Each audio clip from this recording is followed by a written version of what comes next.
Oh, hello, this is Tak Chung from Walk with Tak. Welcome to my YouTube channel. If you enjoyed this video, please like, subscribe, and share.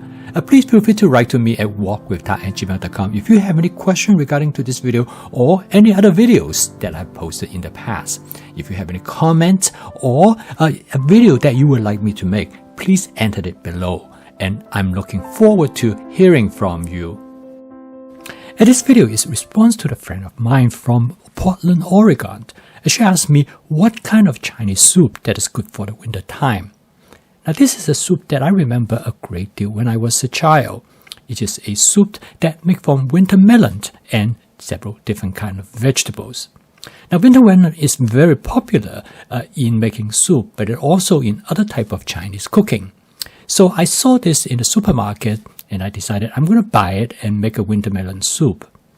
Now winter melon soup got its name because that it is made by winter melon.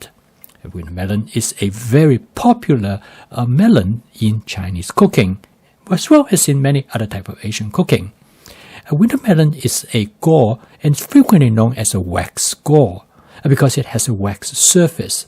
Winter melon, because of this particular feature, it makes them have very long storage life. In fact, winter melon can store for up to a year, make it extremely valuable. Now, prepare the winter melon is actually quite easy. All you need to do is to remove the seed in the middle of the melon, and you simply cut it out.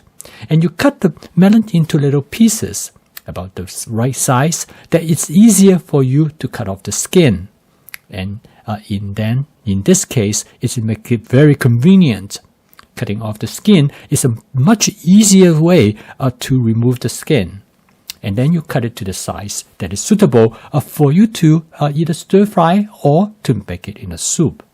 Now in this case, I'm going to make the winter melon in a soup. However, winter melon can be used for many different types of cooking. It is popular not only in China, but also in other parts of Asia. And in India, winter melon is often put in a curry. So once you have the winter melon prep, you're all ready to use it for anything that you want. Now the second ingredient I'm going to put in the soup is more optional. I'm going to use a pumpkin. This is a Chinese pumpkin. This pumpkin has a great flavor. Now the pumpkin has very hard skin. So the best way to cut over the pumpkin is that use a strong metal knife. And then when you cut into it, instead of cut it through, you can twist the knife and you will crack the skin, and this will allow you to separate easier. Now this melon is very interesting because the outside is very tough. However, when you cook it, the outside becomes soft. In fact, you can eat it the way as it is. It is quite a transformation after you cut it. Now for this soup, I'm going to include a meat. I'm going to include a bone that come from a pork butt roast. Now this pork butt roast, as I have shown in this video, can be used for cooking many types of dishes. You can divide it into many different cuts. And this makes this pork butt roast for the price is an excellent value for the source of protein. Now, this particular pork butt roast comes with a bone, and this bone turned out to be perfect for making soup. Now, pork is probably one of the best meat for making soup, and bones from pork also is very highly priced for making soup. So in here, there has a small piece of bone. What I'm going to do is that I'm going to separate the bone from the main meat. And I'm going to cut off as much meat as possible from the bone. Now, many type of Chinese soup, pork is the primary meat that I use for making the soup. And one of the advantages of using pork is because the fat in the pork do not disintegrate in the same way as beef or chicken. So the soup usually are not as oily in comparison to chicken. And this makes a very nice clear broth. Now there are different kind of pork bones, and all of them contribute slightly differently in their flavor.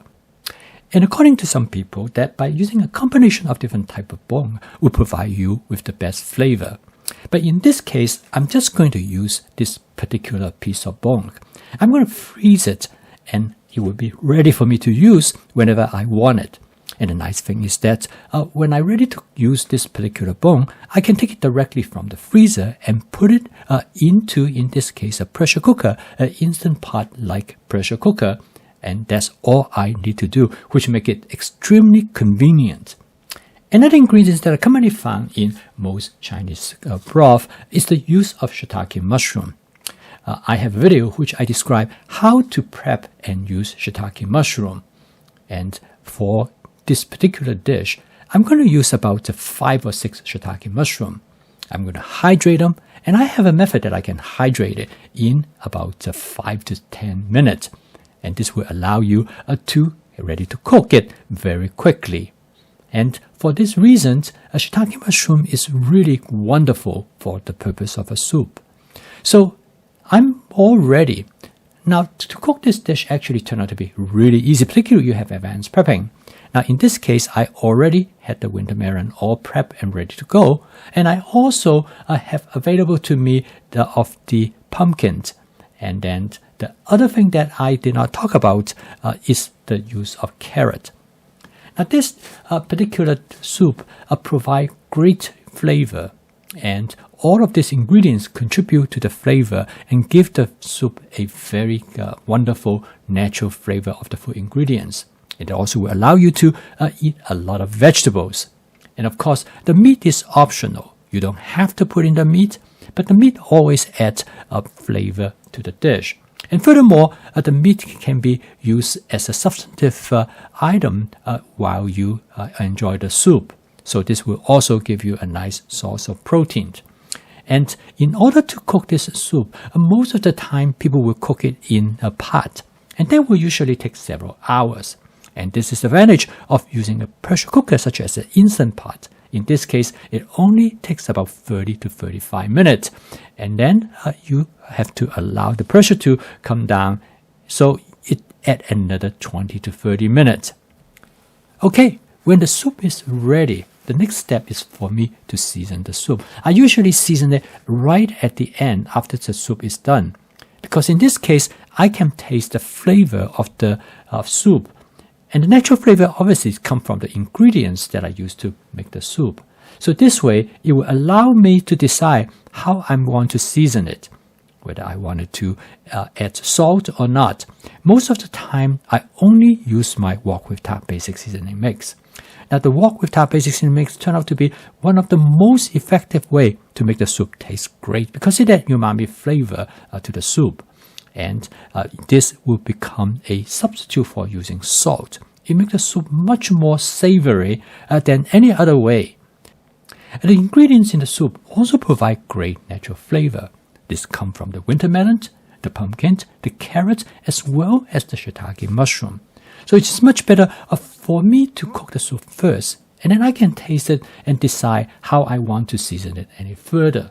In some cases, I might not have to season it at all, but in this case, I decided adding the wok with tart basic seasoning mix will greatly help enhance the savoriness as well as the flavor of the soup.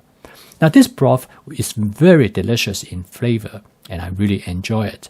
Now, as you can see, is that from the time that I spent cooking it, the meat fall right off from the bone. And this means that it is perfect and the meat cooked just at the right texture. And it will be a great ingredient to go with other vegetables that are present in the soup as well. So I basically stripped the meat directly off from the bone. And this will allow me to remove the bone. The pressure cooker is truly a wonderful cooking utensil because it allows you to cook something much quicker. And in this case, making a soup, such a soup like this, the pressure cooker truly provides an expedient way to achieve what you want. Now, making this soup actually is very easy as long as you have advanced prepping. However, it takes time for the soup to be cooked. The nice thing is that you don't have to attend to it. You put everything in the pressure cooker and you turn it on and you come back about an hour later. For this particular soup, I have set the time from the pressure cooker for about 35 minutes. However, after the soup is done, it takes time for the pressure to come down and for the temperature to go down. and that usually takes about somewhere between 20 to 25 minutes. So still, this soup takes time to cook. Now, if you have only about 15 or 20 minutes to have a meal ready on the table, this might not be the best choice. And this is the reason that I do not cook this soup very often. Because by using the fast cooking system with stir frying, I usually can put a meal on the table in somewhere between 20 to 30 minutes from the time I walk into the kitchen. However, there are times I do like to enjoy a soup, and in this case, I will make sure that I have enough time. However, like everything else, the convenience of stir frying clearly in some way spoil me. It allow me to put a meal much faster than any other means, even including eating fast and ultra-processed food. And that's why the fast cooking system provides a distinct advantage for people who do not have a lot of time, but still would like to able to cook from scratch using all fresh ingredients. With advanced prepping, it makes the cooking system far more effective because now you can pick what you want. And this will allow you to use this opportunity to carry out template-based cooking, making substitutions, and create many diversity of your dishes. So this dish, in many ways, is an alternative to the regular meal. It is a great weekend meal. And if you want to have a nice soup on weekends, particularly when the weather is cold, this is a great opportunity for doing that. This video is a good demonstration of my fast cooking system. With flavor chasing, advanced prepping, stir frying, and template based cooking, it will allow you to put a meal on the table from scratch, usually in less than 30 minutes. However, when you make a soup, you're still able to put a meal together quickly because with advanced prepping, you don't have to spend time to prep the meal. So if you'd like to learn more about my fast cooking system, please subscribe to this YouTube channel. So keep on cooking, and I will see you tomorrow.